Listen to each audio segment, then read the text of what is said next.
Sir Rahul Gandhi ने vote चोरी की बात की थी।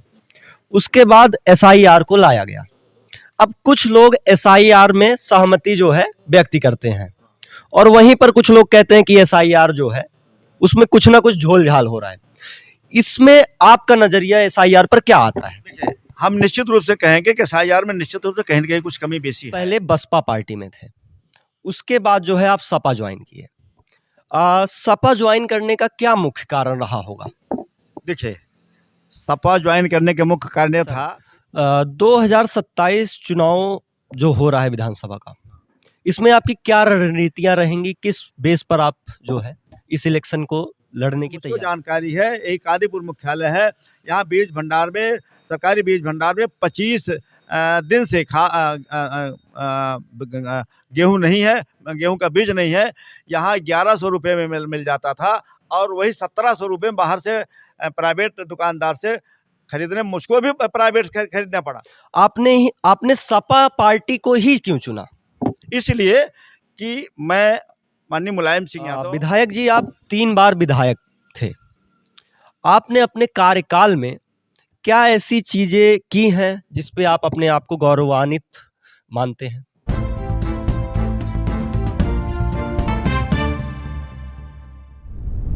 नमस्कार साथियों, मैं हूं सुल्तानपुर सच तक से Lakshya Dubey and today we have with us biggest opposition leader of the Kadipur assembly, Bhagelu Ram.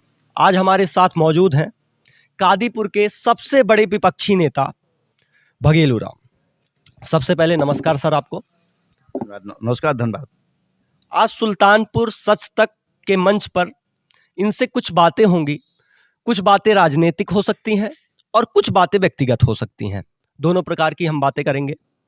तो सबसे पहला सवाल सर, आप अपनी देवतुल्य जनता को क्या कहना चाहेंगे? हम सबसे पहले देवतुल्य जनता को बहुत बहुत धन्यवाद देना चाहेंगे। इन्होंने मुझको सबसे ज़्यादा इस विधानसभा से कई बार विधायक बनाया और मुझको बराबर वोट देती है। कभी हमारा वोट कम नहीं हुआ है। चुनाव भले किसी किन्हीं परिस्थितियों में चुनाव हार जाए, लेकिन हमको यहाँ की जनता बराबर वोट देती रही, बराबर हमको सम्मान देती है, बराबर प्यार और दुलार देती रही है। जी सर।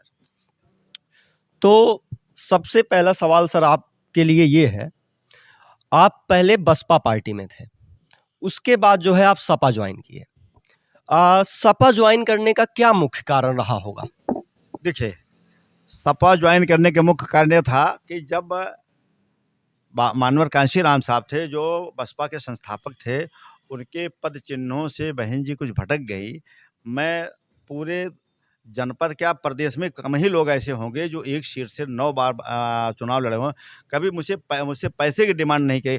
केवल अकेले बहन जी ने पार्टी नहीं बनाई थी, पार्टी बनाने में सबका कमोबेश सहयोग था। चाहे थोड़ा ही रहा हो, चाहे 0.001% ही रहा हो, लेकिन था और उसमें हम लोगों का भी सहयोग था। हम केवल कादीपुर विधानसभा में ही नहीं मीटिंगें करते थे, कादीपुर विधानसभा के अलावा तमाम जिलों में अन्य प्रदेशों में भी हम प्रचार करने गए। बिहार, मध्य प्रदेश, राजस्थान, तमाम प्रदेशों में भी और उत्तर प्रदेश के दर्जनों जिलों में हम प्रचार करने गए हैं। मैं कोऑर्डिनेटर भी था, देवी पाटन मंडल का था, फैजाबाद मंडल का था। तो हम लोगों ने पार्टी के लिए, संगठन के लिए काम किया और हम लोगों से अगर पैसे की डिमांड की जाए, मैं 3 बार का विधायक था। जो पहली बार विधायक हुआ उसको मंत्री बना दिया गया, मैं दूसरी बार विधायक हुआ, जो पहली बार विधायक हुआ उसको मंत्री बना दिया गया। मैं तीसरी बार विधायक हुआ, जो पहली बार विधायक उसको मंत्री बना दिया गया।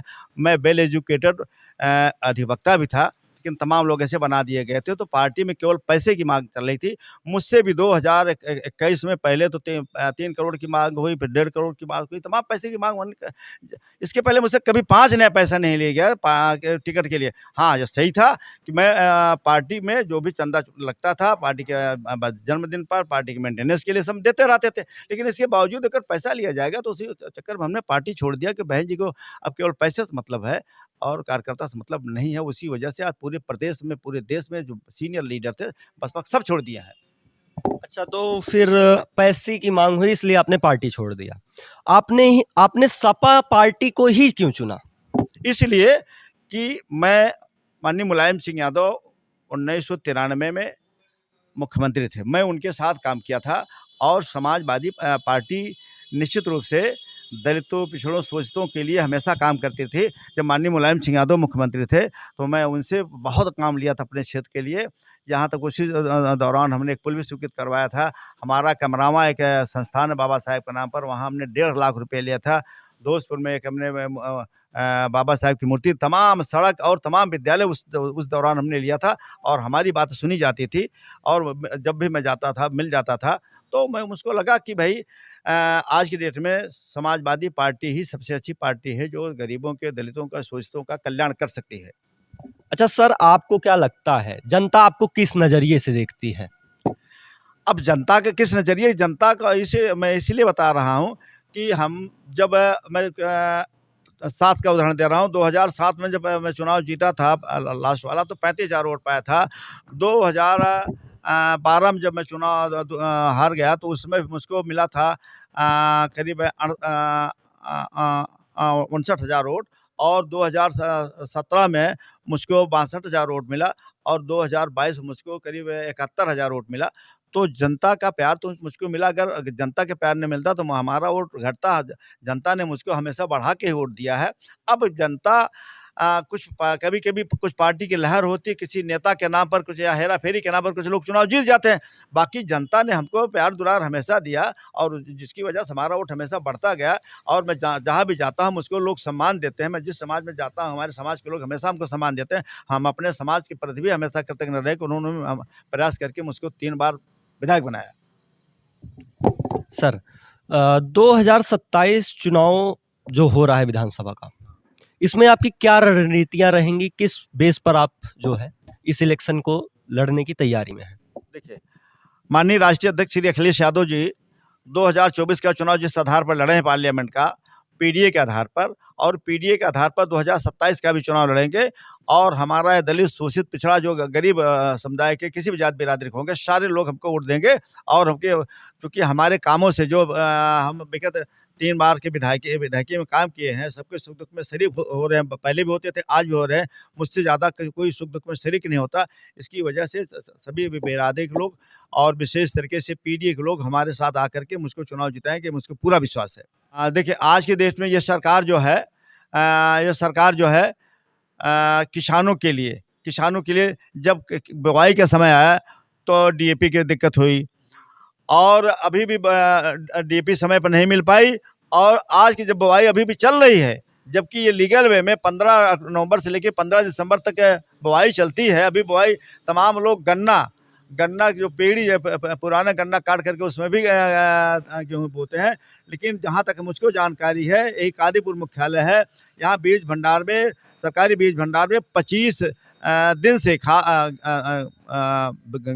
गेहूँ नहीं है, गेहूँ का बीज नहीं है।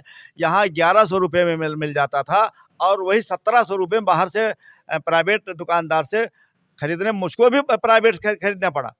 यहाँ जब नहीं मिल रहा है तो मुझको भी प्राइवेट से, हम तो मान लीजिए खरीद ले, लेकिन आम गरीब लोग कैसे खरीद पाएंगे? तो वो पुराने अनाज बेचते हैं, जिससे पैदावार कम होती है। तो सरकार किसानों के प्रति भी ना तो वो सही समय पे डीएपी दे पाए, ना तो बीज दे पा रहे हैं, और ना नहरों में पानी दे पा रहे हैं। एक किसान जो होगा वो इस बात को काफ़ी अच्छी तरीके से समझने की कोशिश करेगा कि विधायक जी की बातों में कितनी पकड़ थी। विधायक जी, आप 3 बार विधायक थे। आपने अपने कार्यकाल में क्या ऐसी चीज़ें की हैं जिस पे आप अपने आप को गौरवान्वित मानते हैं? देखिए, कादीपुर विधानसभा में सबसे पहले तो सबसे ज़्यादा हमने जो काम किया, शिक्षा, सड़क, स्वास्थ्य, पूरी विधानसभा में सबसे पहले सैकड़ों प्राइमरी विद्यालय हमने बनवाए। सैकड़ों प्राइमरी और जूनियर बनवाए, और तमाम प्राइवेट विद्यालय, चाहे जूनियर हो, चाहे इंटर हाई स्कूल हो, चाहे इंटर हो, या डिग्री कॉलेज हो, बड़े-बड़े जो कॉलेज हो, जिसमें सभी में हमने सहयोग करके, यहाँ तक देखिए, यहाँ राय बिगो हमने एक आईटीआई बनवा दिया था। वहाँ करौंदी कला में हमने एक नया ब्लॉक बनवाया था। करौंदी कला में ब्लॉक के बगल हमने एक जो वहाँ जूनियर था उसको हाई स्कूल तक डेवलप किया। अब इंटर तक हो गया, अब मतलब जीआईसी हो गया। तो शिक्षा के मामले में सबसे ज़्यादा हमने काम किया। फिर सड़क, पूरी विधानसभा में सबसे आधे से ज़्यादा सड़क अकेले हमने बनवा दिया है। सड़क की स्थिति ये रही कि सबसे अच्छी सड़क हमारी, आप देखना चाहें कि तुलना में बताना चाहता हूँ, चौड़ीकरण, उच्चीकरण का काम हलियापुर बेलवाई रोड पे अखंड नगर से लेके बीबीगंज तक 2000 जनवरी में हमने उसका 2011 में हमने उसका शुभारंभ किया था। और बड़े पैमाने पर हमने ठेकेदार से कहा था कि जितने भी हमारे इसमें जनता आएगी सबको आप लोग चाय नाश्ता कराएंगे। बढ़िया उसने लंच पैकेट बनवाया था और उतनी अच्छी सड़क पूरी विधानसभा में चैलेंज देता हूं, कोई भी सड़क उससे तुलना कर ली जाए, 2011 से 2025 खत्म होने को एक भी गड्ढा नहीं हुआ। वहां चले कोई भी देख के जाके देख सकता है। यही एपी रोड है, अकबरपुर पट्टी रोड है। अकबरपुर पट्टी रोड की स्थिति है कि आज तक वो समझ ही नहीं मैं आया कि कब बनी कब बिगड़ गई। और उस अकबरपुर पट्टी रोड पे एक बाजार है सरैया बाजार में बाढ़ की जब बरसात होती है तो जैसे लगता है पानी बढ़ा हुआ है। माननीय विधायक उसी रास्ते बराबर आते जाते हैं और उस बूथ से माननीय वहाँ भाजपा जीती थी। आज तक वो सड़क नहीं बन पाई है, यहाँ तक उनके गाँव की सड़क नहीं बन पाई है। यही कादीपुर से अखंड नगर, यहाँ ठेकेदार कुछ हमारे कुछ परिचित, हमने उनसे कहा भाई सड़क थोड़ा ठीक ठाक बना, ये तो सड़क ठीक ठाक बन गई, लेकिन इसमें भी कहीं जहाँ थोड़े गड्ढे उड्ढे हो गए, हमने उनसे कहा कि भाई इसको ठीक करवाए, लेकिन अभी हमारे ख्याल से महीनों हो गया और ठीक नहीं हुए हैं। कागज़ में कहीं हो सकता है ठीक न कर दिए हों, लेकिन कागज़ में अगर ठीक कर दिए हों तो भी हम बैठने वाले नहीं। इसी सड़क से बराबर आना जाना हमारा भी गाँव पड़ता है, हम उसमें ज़रूर देखभाल करेंगे। गाँव की सड़कें बहुत ही खराब। अभी हम बैठे थे, पीछे हमारे एक आदमी ने कहा कि हमने कहा नारा मधेपुर चलना, उन्होंने कहा भाई नारा मधेपुर सड़क बहुत खराब है। उन्होंने कहा भाई सड़क तो बहुत सारी गाँव खराब है, कुछ सड़कें बन रही हैं जो इधर बन रही उधर टूट भी रही हैं। माननीय विधायक जी की सड़क की मैं दावे के साथ कह रहा हूँ, अगर 2 साल में टूट जाए तो बताइएगा। तो इस तरीके की सड़कें इस सरकार में तो कमीशन खोरी के नाम पर चल रही हैं। हमने तो बताया सबसे पहली सर ये एपी रोड पर हमने लास्ट में इस पे 15 करोड़ रुपए दिलवा दिया था, लेकिन उसके बाद सरकार चली गई और वो नहीं हुआ। यही नहीं, हम अपने कार्यकाल में इस पे भी हमने 36 करोड़ पास कराया था। ये लखनऊ बलिया रोड पे, लखनऊ बलिया रोड जो बननी चाहिए थी सुल्तानपुर से सूरापुर की तरफ, हमने सूरापुर से मोतीपुर करा दिया था, अपने कार्यकाल में करा दिया था, लेकिन वो भी हमारे कार्यकाल के बाद बनी है। हमारे कार्यकाल में ये हमारे कादीपुर अखंड नगर भी, इसकी भी मरम्मत के लिए मैंने पैसा दिया था। तो सभी सड़कों के लिए मैंने पैसा दिया जो हमारा कार्यकाल, चूँकि उस समय 2012 का चुनाव 2 महीने पहले डिक्लेयर होने की वजह से तमाम हमारी योजनाएं पेंडिंग की पेंडिंग रह गई। जिसमें एक हमारी किसान मंडी थी, किसान मंडी के लिए हमने ज़मीन की व्यवस्था करीब 18 बीघे हो गई थी। जब तक काम शुरू होने को लिखा पढ़ी हो तब तक चुनाव डिक्लेयर हो गया, वो पैसा वापस चला गया, योजना खत्म हो गई। हमारा कनकपुर में एक माइनर पे हमने 9 करोड़ 55 लाख रुपया 25 जनवरी 2011 को हमने पास कराया था, वो भी पैसा वापस चला गया। तो जो पैसा हमने स्वीकृत कराया था अपने कार्यकाल में किसानों के डेवलपमेंट के लिए, जनता के डेवलपमेंट के लिए, वो भी वापस चला गया। तो इस तरीके से आप देखेंगे कि विकास के नाम पर यहाँ कुछ भी नहीं हो रहा। अच्छा विधायक जी, आप लगभग 14 वर्ष से जो है पूर्व विधायक हैं और आप 3 बार विधायक बने थे। क्या लगता है इन 14 वर्षों में आप इलेक्शन क्यों नहीं जीत पाए, या फिर क्या कमी रह गई थी, या फिर क्या प्रॉब्लम हुई थी? जैसे मैं 2007 से मार्च 12 तक लगातार विधायक था, तो उसमें ये होता है कि भाई इतना दिन तक विधायक थे तो एंटी कमेंसी होती है, जिसकी वजह से मैं 12 का भी चुनाव हारा और 17 में एक तरीके से लहर टाइप की 12 में सपा की लहर थी, 17 और 22 में आ गई भाजपा की लहर। लहर तो बहुत ज़्यादा नहीं थी, कुछ लहर थी और कुछ भाजपा वाले सब कैसे कैसे कर लेते, वो तो उनके जो आरएसएस वाले हैं वो सब जाने। भाई मैं बहुत गहराई से नहीं जानता, लेकिन ऐसा लोग बताते हैं। अब फिलहाल वो जाने, फिलहाल तो बाकी जनता ने मुझको वोट हमेशा बढ़ा दिया। मैं तो कह रहा हूँ, मैं 35,000 पा करके 2007 में जीता, 71,000 पा करके अब की आ रहा हूँ।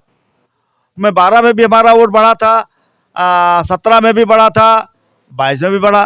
तो अगर जनता हमसे नाराज होती तो इतना वोट, मैं तो बता रहा हूँ, बगल हमारे मैं नाम नहीं लेना चाहता हूँ, पड़ोसी थे, वो जो 97,000 रिकॉर्ड वोट की बात कर रहे हैं, वो 32,000 पे आ गए, तो 1/3 से भी कम आए थे। ये जनता का वो लहर होता है। तो जनता हमारे साथ है, मैं जनता के साथ हूँ, जनता का हमारा प्यार मिलता रहता है और मैं जनता के सुख दुख में हमेशा शरीक होता रहा हूँ। और उसी अपेक्षा के साथ ये हमको अपेक्षा है कि 2027 में जनता हमको वोट देकर जिताएगी।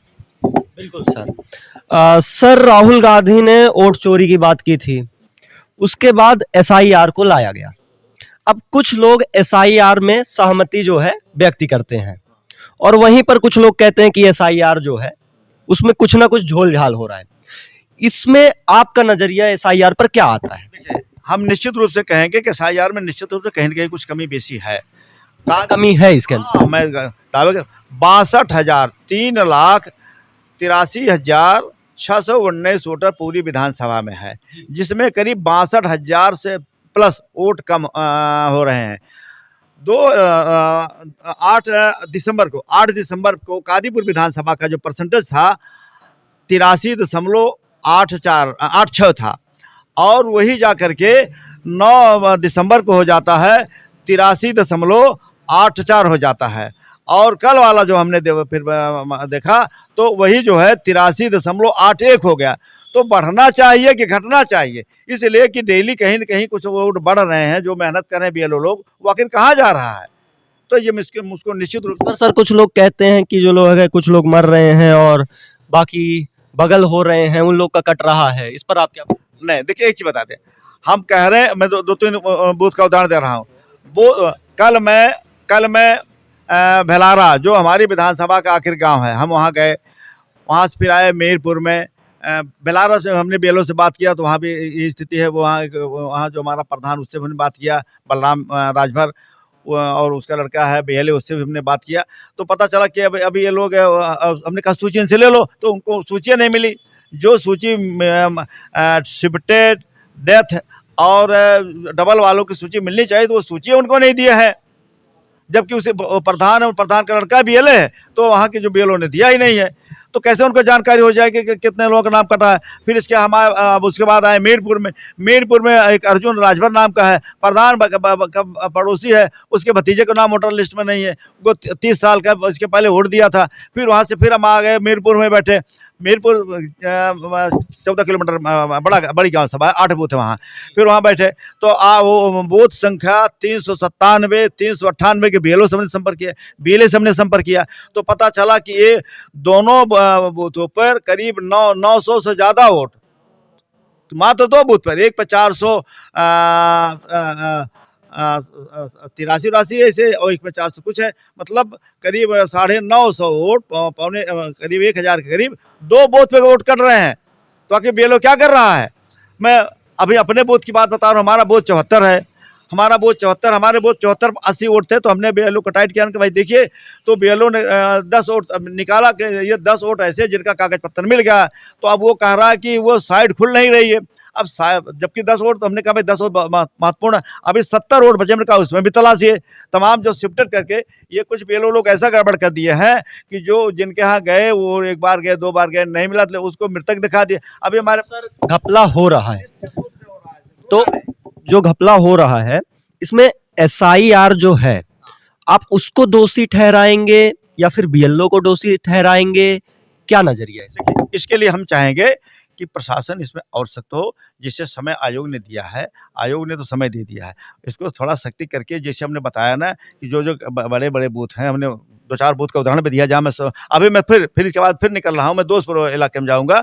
वहाँ पे तमाम जैसे वहाँ पता चला कि हमारा एक बूथ, अभी वहाँ भी जो बूथ नंबर 1 है, बूथ वहाँ 268 वोट अभी नहीं हमारे मिले हैं, नहीं मिले। पूर्व प्रधान हमारा बीएलओ है, एजेंट बीएलए है, तो उससे हमने जानकारी किया। हमने कहा चलिए हम आ रहे हैं, अभी वहाँ जा रहे हैं, 2-3 गाँव और हम जा रहे हैं। नहीं सर, मतलब मेन सवाल, आप एसआईआर को गलत ठहराएंगे या फिर बीएलओ?